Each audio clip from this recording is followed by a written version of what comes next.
91.3 Real College Radio. This is RSU Radio in studio. I'm joined with War on Gravity. Guys, kind of introduce yourselves and say what you do in the band. All right. My name is Jason Zuniga, and I'm the lead vocalist for War on Gravity. My name is Daniel Webb, and I'm the guitarist. I'm Kevin Blackwell, drums and backup vocals. I'm Kyle Newland, and I play bass. And I'm Kyle Stesney, and I play guitar. Awesome. Thanks for joining us, guys. Always a pleasure to have some local bands on the episodes here. War on Gravity, what does that mean? Where did the name come from, and how did that kind of conspire? We were actually in the band room one day trying to come up with names, and it was really hot. It was in the summer, and somebody dropped an alcoholic beverage. And Kyle said, "You're fighting that war on gravity." And I think I popped up and just said, "That's a great name," and we all just agreed on it. We were going over like a million names, and right then, everybody agreed on it. We just decided that's gonna be it. Very nice. Not much of a meaning guy.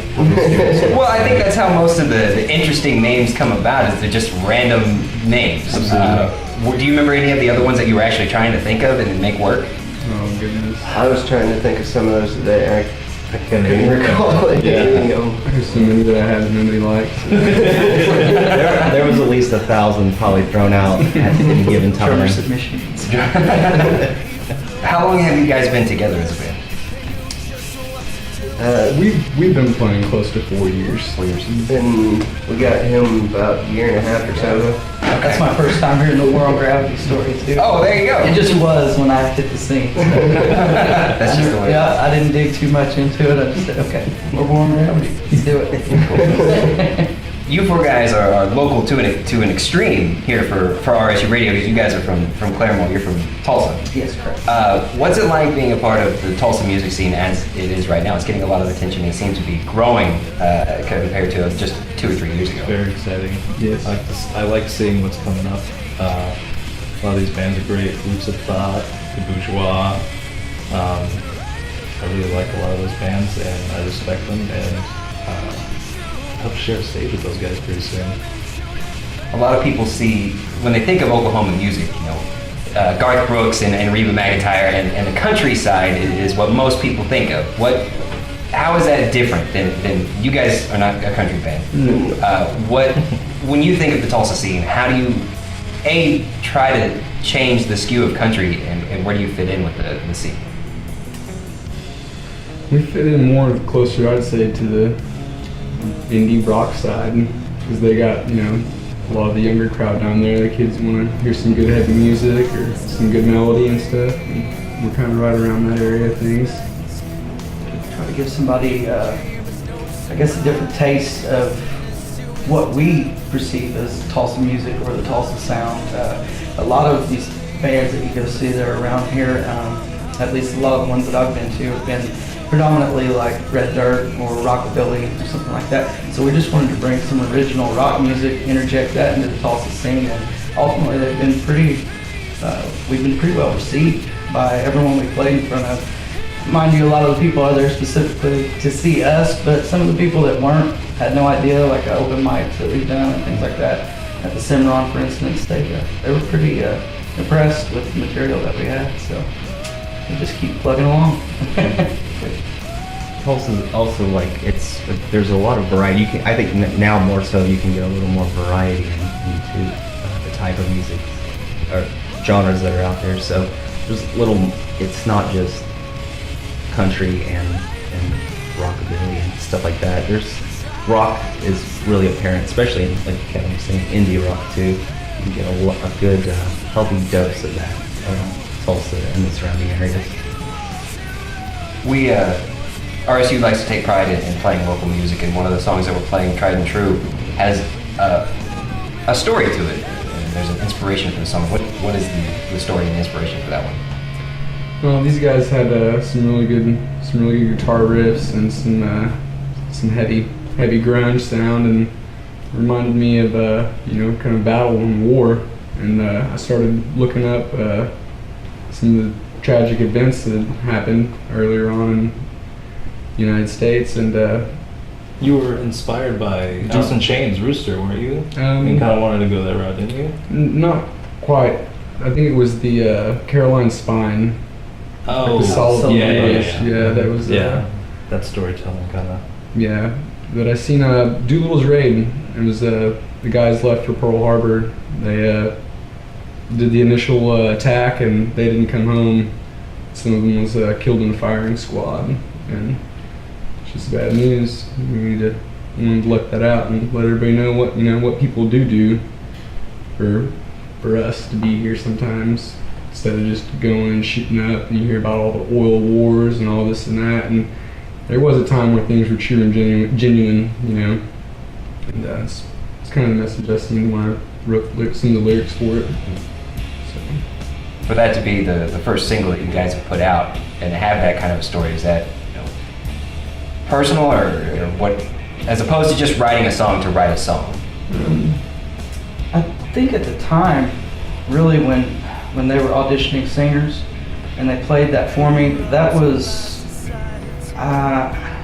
it was the only piece that they played for me, but it really kind of gave you those signature chills, your hair stand up. And I do recall saying when Daniel and Kyle played it for me while I was just kind of reading over it and singing over it, that's a radio song. And I'll be dang if RSU hasn't been kind enough to play it on the radio for us. So I think really, from my point of view, when I came into it, that was the most together song at the time we had, since we were kind of picking up. How many songs did you guys have already written? About 4?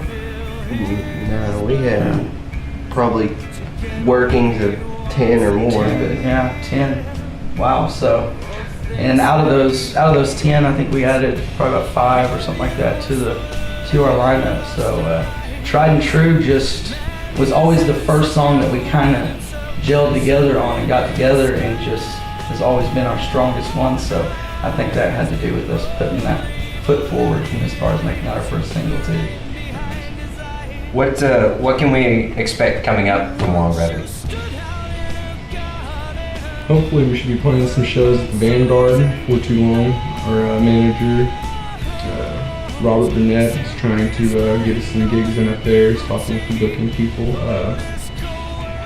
We've just recently been able to get a portfolio together and get a couple tracks recorded to give to people to listen to. And so that process has just really gotten started. So yeah, we're but trying. right now we do have big prospects at Vanguard and gotten some calls about that. So And we've also talked with a guy who's going to try and work out our internet page for us, so we can get our t-shirts for sale on the page itself. Right now we're just kind of, whoever hits us up on Facebook or anything says, hey, I want a shirt, we gotta kind of meet up with them and get them one. So it'd be nice to get an online thing going. People could look at our merchandise and buy it from there versus buying it through some website we're using, have our own, keep it more honed down to home. So now we'll give you an opportunity to expand on that a little bit, I guess, and kind of self-promote and self-plug and kind of let everybody know some things that are coming up or where they can find some of your stuff other than, RSU Radio. Where are some things coming up for you guys you want to talk about? Check us out on Facebook. Facebook probably the best way right now. Yeah, and it routes you to another site. When you listen to our music, you can stream it online or purchase it. It's reverbnation.com/War on Gravity. It's the same for the Facebook/War on Gravity. And pretty soon we'll be getting up on Twitter and Vine. We'll be starting those here pretty soon. And be putting the links to that info probably on the Facebook page. And our shows, we love to play out, but they come up pretty quick, so a good way to keep up with our shows until we get a mailing list together or something is to check that Facebook page. We're always updating when our upcoming shows are going to be, just as soon as we find out about them. So. And if people like it, and then, they want to, they've got to make sure they click the like button. A lot of people go, oh yeah, man, it's really good and everything. Yeah. So did you like the page? Oh, I forgot all about that. I'm like, well, that's how we keep track of our fans. So they look at that stuff whenever you go to do shows and stuff. We're trying to get booked in. we're trying to get a press pass together, and we've just recorded our second single, Rose, which we've also got up on More on Gravity's site. You can check that out, and it's got a little different side to us. It's still got its rocky roots, but it's something for the leggies, we like to say. So be sure and have folks check that one out too. They like tried and true. Because of those baby makers. That's right. Future fans. There you go. All right, guys, thanks for joining us. This is, again, I'm joined with War on Gravity. They're going to be on Facebook. You can like them there. Make sure to click the like button, please, on the Facebook page. And they're definitely going to be playing some shows around Tulsa and the local scene. And, of course, you can hear them on RSU Radio as well. Guys, thanks for coming out. Thank you for having us. Sure thing.